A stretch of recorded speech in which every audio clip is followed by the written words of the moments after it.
Rafi phone দেয় কেন? আরে বলিস না, তখন 17 বার কল দিছে।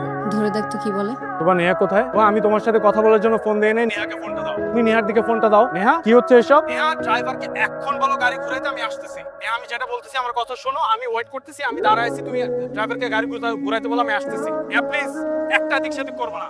I am waiting for you. গাড়ি ঘুরাও।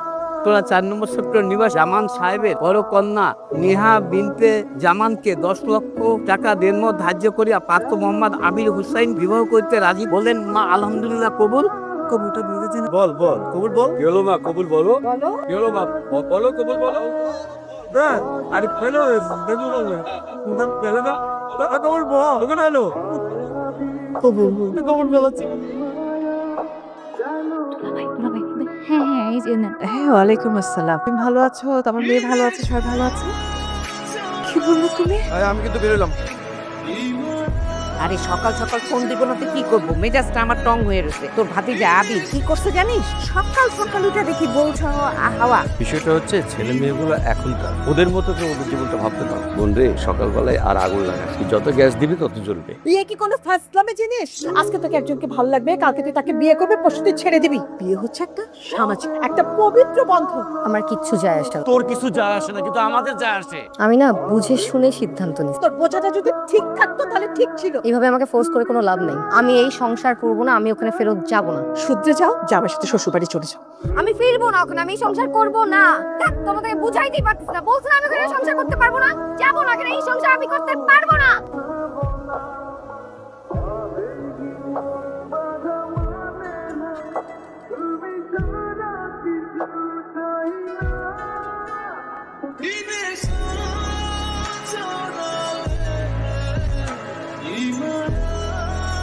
এখানে কি করছেন আপনি?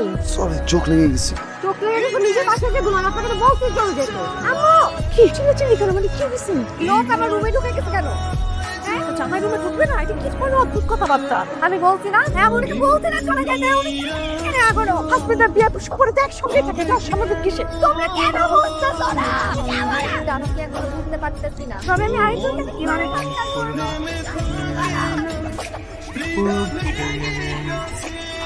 মাথাটা শুনে যাও, একটু কি শুনলা? মা শুধু শুধু অস্থির হচ্ছেন। বিশ্বাস করুন আমি কিচ্ছু মনে করিনি। এত বছর আপনাদের সাথে থাকার পরে আমার বাসায় গিয়ে থেকে স্বাভাবিক, এটা যে কোনো মেয়ের জন্য একটা প্রেশার। এই গেলাম, আপনার খেয়াল রেখো। তো সকাল সকাল বৌমা কই? আসতে চাচ্ছিল, আমাকেও জোর করছে আমি যেন ওকে নিয়ে আসি। মনে হলো ভিতরে ভিতরে চাচ্ছে ওর ফ্যামিলির সাথে আর কয়েকটা দিন থাকতে। থাকুক না, নিয়ে আসবো না। সে প্রেম করবে একজনের সাথে আর বিয়ে করবে আরেকজনকে। এই মেয়ে তো ক্রিমিনাল। সোজা গিয়ে মামলা করে দেন। কি বলতেছেন ভাই? আরে ভাই, পুরুষ মানুষ হন, পুরুষ মানুষ। সোজা তার কাছে যান, বাঘের মতো চোখের দিকে চোখ রাখেন আর বলেন কেন করলা তুমি? আমাদের মাঝখানে একটা গ্যাপ, একটা মিসআন্ডারস্ট্যান্ডিং, এটা বুঝতে পারছি। নিজের মাঝখানে বাধা দেবেন না। বিয়ে কোনো সিম্পল বিষয় না। আপনার কোনো অধিকার নেই আপনি বিয়েকে ডিফেন্ড করবেন। আপনি কে যে আমাদের মাঝখানে কথা বল? তার আগে বল তুই কে? নেহার বয়ফ্রেন্ড। আর আমি নেহার হাজব্যান্ড। এক সেকেন্ড যদি আমি তোকে এখানে দেখি না, আমি কিন্তু গায়ে হাত দেবো। দেখছো বাবা, এই লোকের ব্যবহার দেখছো? আপনি চুপ করেন। কেন আসছে? শান্তি নষ্ট করতে আসছেন আপনি? হ্যাঁ, ওনাকে এখন এখান থেকে চলে যেতে বলো তুমি। আপনি কি করছেন এখানে? ভাই আপনার সাথে আমি কিছু কথা চাই। আপনি যে মানুষটাকে নিয়ে কথা বলছেন সে আমার স্ত্রী। কিন্তু ও তো আপনার সাথে ভালো নেই ভাইয়া। ও তো আপনার সাথেও ভালো ছিল না রফি। বলে কি আপনাদের ব্রেকআপটা হতো? কিন্তু নেহা তো আপনাকে ছেড়ে আসতে চায়। নেহার এক্স বয়ফ্রেন্ড, আমি নেহার হাজব্যান্ড। কতদিন ধরে চেনেন নেহা? আমাদের 6 বছরের রিলেশনশিপ ছিল। আমাকে ক্ষমা করে দেন ভাইয়া প্লিজ। আমি আসলে বুঝতে পারি। বিয়ান সাহেব এসব কি বলতেছেন? আমি তো বিশ্বাসই করতে পারতেছি না। যেটা আমি কি শুনলাম। আবিরের বাবাকে বলবো ওর সাথে কথা বলতে এই ব্যাপারে। আপনি চিন্তা করেন না। তোমাদেরকে একটা কথা বলবো ভাবছিলাম। বলতে হবে না, আমরা সব জানি। পরে একটা ছেলে কেন একা থাকে, কেন বৌমাকে বাপের বাড়ি রেখে আসে, এগুলো দেখেই তো সব বোঝা যায় না? জীবনটা অনেক কঠিন বাবা। একজন ভালো ডক্টরের কাছে নিয়ে যাও, ট্রিটমেন্ট করলে দেখবি সব ঠিক হয়ে গেছে। কার কি হয়েছে? ডক্টরের কাছে কেন যেতে হবে? তো কি হয়েছে? আমার ডক্টরের কাছে কেন যেতে হবে? কি হয়েছে বলো? ওকে ডাক্তারের কাছে নিয়ে গিয়ে ওকে কিছু বলার দরকার নাই, মানে কে বলছে এসব? নেহা। মাকে কি বলেছেন? কি বলবো? নেহা মিথ্যা বলবেন না। আপনি বলতে চাচ্ছেন যে আমি একটা মিথ্যুক? হ্যাঁ, আপনার ভেতরে একটা কাজ করে কিন্তু আপনি মুখে বলেন আরেকটা। বিয়ের আগে যখন আপনার সাথে আমার কথা হয়েছিল আমি জিজ্ঞেস করেছিলাম না কাউকে পছন্দ করেন কিনা, বলেছিলেন করেন না। সেদিন যদি সত্যটা বলে দিতেন তাহলে আমি আপনাকে বিয়ে করতাম না।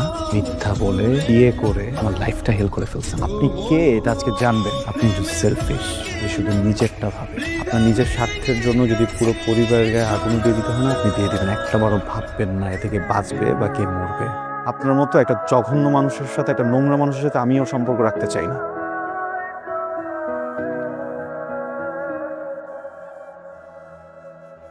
তুই না আসলে আবির ভাইকে ডিজার্ভই করিস না, বুঝছিস? তোর জন্য ওই স্টুপিডটাই ঠিক আছে। আমরা ছেলে মানুষ, অনেক ঝামেলা দেয়ারি, আমাদের অনেক কষ্ট হয় কিন্তু বলতে পারি না। জীবনে ছোটবেলা থেকে নিজের জন্য যত সিদ্ধান্ত নিছি সবই ভুল ছিল। জানেন, আমি যে মানুষটাকে ভালোবেসেছি, আমি বলবো না সে একটা ভালো মানুষ, আমি এটাও বলবো না সে একটা খারাপ মানুষ, কিন্তু সে আমার জন্য না। কিন্তু কি করব বলেন, আমি তো ভালোবেসেছি। ভেবেছিলাম বিয়ে করে নতুন মানুষ, নতুন এনভায়রনমেন্টে নিজেকে আটকাতে পারবো। আমি অনেক চেষ্টাও করেছি কিন্তু পারিনি। এখানে আসলেন কেন? আর কোনো উপায় ছিল না, একটা ক্লোজার দরকার ছিল। আমার মনে হচ্ছে আমি আপনার সাথে খুব খারাপ করেছি, আমি বিয়েটাতে রাজি না হলেও পারতাম। আমি কখনো প্রেম করিনি, কখনো ভালোবাসি। এমন না যে কখনো ভালোবাসতে ইচ্ছে করিনি, জাস্ট নিজের অনুভূতিগুলোকে পাত্তা দিতে ইচ্ছে করেনি। একজন পুরুষ যখন একজন নারীর প্রেমে পড়ে তখন তার জীবনের কন্ট্রোলটা সেই নারীর হাতে সঁপে দেয়। যে পুরুষকে তখন সে নারী সঞ্চালন করে। আমি সবসময় ভেবেছি খুব শখ করে একটা বিয়ে করবো, সুন্দর করে একটা সংসার গোছাবো, আমার জীবনের ব্রেকটা আমার বিয়ে হাতে দিয়ে বলবো আমাকে সঞ্চালন করো। আপনার কোনো দোষ নেই, আপনার কোনো ভুলও নেই। আমার জীবনে আপনি আর আপনার জীবনে আমি। ভুল সিদ্ধান্ত এটা আপনার জন্য। কি এটা? ডিভোর্স লেটার আমার সই দেওয়া আছে, সই করে সাবমিট করে দিলেই হবে। তোমার যত না বলা কথা শুনতে তুমি কি এখানে কি করতেছে? প্রবলেম তো নিজের বাসায় এসে ঘুমানো, তাকে বলতে চলতে। বিয়ে তো পবিত্র সম্পর্ক, ওইটা মানুষের মাঝে, পরিবারের মাঝে। ডিভোর্সের 90 দিন পার হলেই আমি তোমাকে বিয়ে করে ফেলবো। Thank you so much Rapi. জীবনে খারাপ মানুষ না আসলে ভালো মানুষের কদর বোঝা যায়।